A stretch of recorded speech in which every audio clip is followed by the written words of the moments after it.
경제가 확실하게 살아나고 있다는 닷새 전에 윤석열 대통령의 자화자찬이 무색하게 최근 발표되고 있는 여러 경제 지표들은 죄다 낙제점입니다.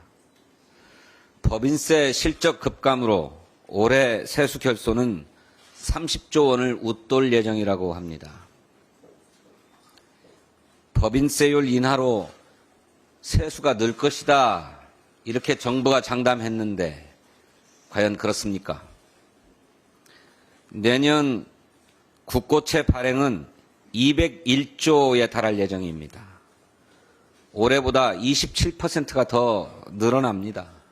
역대급이라 하지 않을 수 없습니다. 이렇게 늘리는 나라 빚을 내수 활성화에 쓰면 좋으련만 세수 결손 돌려막기에 사용한다고 합니다.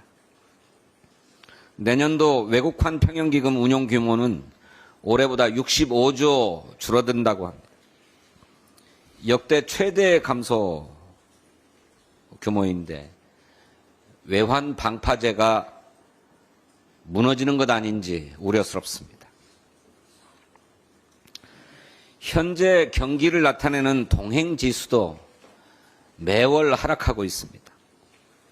이렇게 우리나라 민생 경제가 암초를 만나서 침몰 중인데 선장 한 사람만 바람 좋으니까 돛을 올려라, 이렇게 얘기하고 있는 꼴입니다.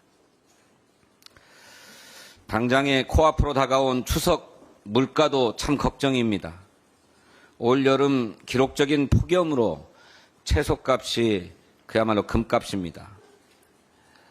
지난 6월 100g에 790원이던 시금치 한 단이 지난달 28일 기준으로 4,027원, 5배나 올랐다고 합니다.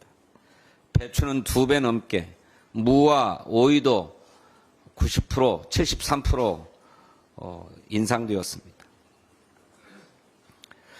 성장 착시 효과에 빠진 벌거벗은 대통령의 주장이 아니라 특단의 대책이 필요합니다. 내수가 문제 아닙니까? 한국은행에 따르면 올 2분기 우리 가계부채는 1,896조 2천억 원에 달합니다. 역대 최대입니다. 올해 2분기 소득보다 지출이 큰 적자 가구 비율도 24%입니다. 금융감독원조차 가계부채가 적정 관리 수준 범위를 벗어났다, 이렇게 우려하고 있습니다. 대통령이 망상경제에 빠졌기 때문에 민주당이라도 시급하게 내수 진작, 소비 활성화에 나서겠습니다. 민생회복 지원 특별법에 이어서 지역사랑 상품권법, 지역화폐법 개정안을 신속하게 처리하겠습니다. 여야 당 대표가 오랜만에 만나서 민생위기 극복에 함께하자, 이렇게 뜻을 모은 만큼 여당도 반대만 하지 말고 적극적으로 협력하기를 바랍니다.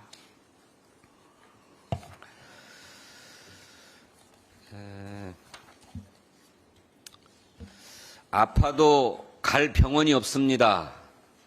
우리 국민의 하소연입니다. 의료 공백에 응급실 뺑뺑이로 내몰린 환자들이 울분을 터뜨리고 있습니다. 우리 당의 김한규 의원의 부친도 응급실 뺑뺑이 끝에 돌아가셨습니다. 지난달까지 응급실은 하루 이틀 문을 닫거나 일부 진료를 줄이는 수준이었지만 이번 달부터는 주말과 야간 진료까지 중단되고 있습니다. 전공의의 이탈 장기화로 그동안 현장의 의료 공백을 채웠던 전문의들은 누적된 과로를 버티다 못해 줄사표를 내고 있습니다. 전국의 권역응급의료센터 내의 의사 수가 지난해 4분기에 910명이었는데 지금은 513명입니다. 야간 당직을 전담하는 응급실 전공의는 작년 말에 580명이었습니다만 올해는 55명, 10분의 1로 줄어들어 버렸습니다.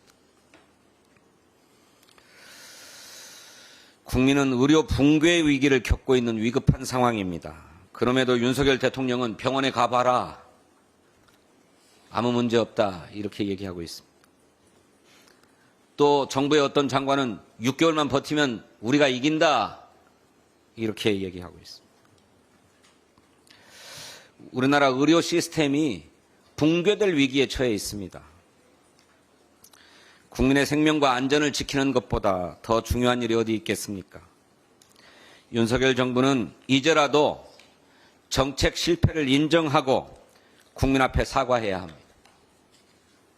이 사태를 키운 보건복지부 장관, 차관, 대통령실의 사회수석 모두 책임을 물어서 경제를 해야 합니다.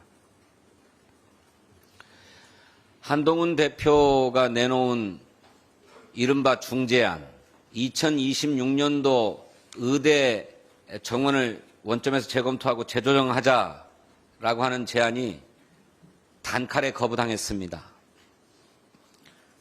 한동훈 대표는 이제 국회에 대책기구를 만들자는 민주당의 제안에 화답해 주시기 바랍니다. 정부의 사과를 이끌어내고 책임자를 경질하고 그리고 전공의를 복귀시킬 수 있는 방안을 여야가 함께 머리를 맞대고 찾아냅시다. 국회에 의료대란 수습을 위한 대책기구 구성에 국민의힘의 적극적인 동참을 촉구합니다. 감사합니다.